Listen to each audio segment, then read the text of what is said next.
আপনি কি অনেক বছর ধরে একই পজিশনে চাকরি করছেন, আচ্ছা প্রমোশন আসছে না, এই বিষয়টা কি কখনো ভেবে দেখছেন যে কেন আসছে না? দেখেন, প্রমোশন শুধু সিনিয়রিটির উপর ডিপেন্ড করে না যে আপনার সিনিয়রিটি আপনাকে রেফার করলে আপনার প্রমোশন হবে। এর বাইরেও আরো 3টা স্কিল আপনার থাকতে হবে, তাহলে আপনি প্রমোশন পাবেন। তার মধ্যে একটা হলো স্কিল আপগ্রেডেশন। স্কিল আপগ্রেডেশনটা কি?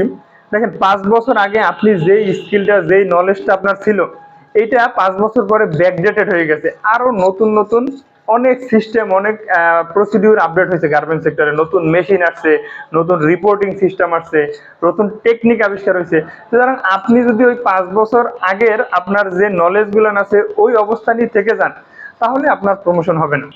নাম্বার 2 যে বিষয়টা আছে সেটা হলো লিডারশিপ। দেখেন, একজন সুপারভাইজার, ইনচার্জ অথবা অফিসার, তারা শুধু লাইন পরিচালনা করে না, তারা মূলত লিডারশিপ, যে তাদের আন্ডারের যে মানুষগুলো আছে তাদেরকেও পরিচালনা করে। সুতরাং অনেকেই দেখা যাবে সে তার কাজে খুবই দক্ষ বা যোগ্য, কিন্তু তার ভিতরে লিডারশিপ অ্যাবিলিটিটা খুবই কম, যে কারণে সে প্রমোশন পায় না। সে একটা টিম লিড করতে পারে না, তাকে যে একটা রেসপন্সিবিলিটি দিবে, ওইখানে তো লিডারশিপ জিনিসটা খুবই গুরুত্বপূর্ণ।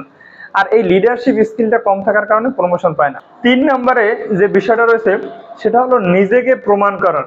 অনেকেই আছে যে তার উপরে যে কাজটা বা যে রেসপন্সিবিলিটি আছে সেটা খুব সুন্দরভাবে, সঠিক সময়ে, সঠিক উপায়ে শেষ করে, কিন্তু তিনি তার রিপোর্টিং বা সিনিয়রিটি যারা আছে তাদের কাছে এই জিনিসটা প্রেজেন্ট করতে পারে না, নিজেকে প্রকাশ করতে পারে না। সুতরাং এটাও একটা দুর্বলতা। আপনি যদি ভালো কাজ করেন, অবশ্যই আপনাকে প্রেজেন্ট করতে হবে যে হ্যাঁ, এই কাজগুলো আমার দ্বারা সম্ভব। সুতরাং গার্মেন্ট সেক্টরে যারা প্রমোশন পেতে চান, নট অনলি গার্মেন্ট সেক্টর, যেই সেক্টরে হোক না কেন, আপনি যদি প্রমোশন পেতে চান তাহলে এই 3টা কাজ করতেই হবে আপনাকে। নাম্বার 1, আপনার স্কিল আপগ্রেডেশন করতে হবে। নাম্বার 2, আপনাকে লিডারশিপ স্কিলগুলো ভালোভাবে জানতে হবে, আপনার ভিতরে একটা লিডারশিপ গুণ তৈরি করতে হবে। নাম্বার 3 হলো নিজেকে প্রমাণ করতে হবে যে আমি এই কাজগুলোর জন্য যোগ্য এবং আমি এই কাজগুলো করতে পারি। ধন্যবাদ। আসসালামু আলাইকুম।